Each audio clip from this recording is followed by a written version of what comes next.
যেহেতু আমার গ্রামের ছোঁয়া বুঝেছেন, আমার কান্দরতে খেলাবা লাগেছে ক্রিকেট, আর আমার মানসির খুঁটু বাড়িতে খেলা আছে কান্দরত। যেহেতু এই তো অনেক কষ্ট করি এখন তো আমার মাঠখান বানাচ্ছি সবাই মিলিয়া।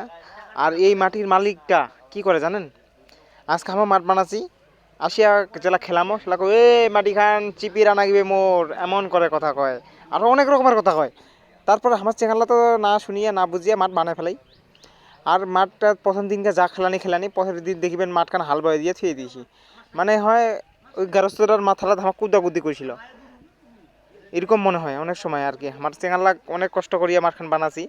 আর চেঙ্গাল্লা দেখাই পাচ্ছেন কতটা পরিশ্রম করেছে। একই রকমের জার্সি পরিছে আমার এদিকে গাউনিয়ার বাজি এবার বিকাশ প্রভু, তারপরে হচ্ছে এবার শ্যামলদা, বনমালী রাঙ্গা, রাঙ্গা ভাই কলবেচা, আরও কত রকমের চেংরা ব্যাংরা। যেমন এইটা মুই, মানে মুই তো মানে কোদালি খালি টুকুস টুকুস করে কাটা করে নাড়ালা। আর খেকের বাড়ার দরকার ছিল, মানে কাজ কান্দে করেছিল না এত সুন্দর করিয়া। তারপরে ধারণার বাইরে ছিল, ধারণার বাইরে থাকিয়া মুই সেই রকমের কাজ করেছি। কারণ যেহেতু চেঙ্গালা মিলে আমার ক্রিকেট খেলামো, জার্সি নাম্বার মোর 21 রাজবংশী বিপ্লব। আর পরিশ্রম করতে কিন্তু ক্যাঙ্গরিয়া ভালো লাগে, একসঙ্গে অনেকগুলা চেঙ্গারা মিলে ক্রিকেটে যেহেতু খেলামো। আমার চেঙ্গালা কিন্তু মানে যুক্তি আছে, যেহেতু আমার অনেক কষ্ট করে খেলাছি। আর আমার কিন্তু প্রতি বছরে এই কান্দরত ক্রিকেট খেলাই।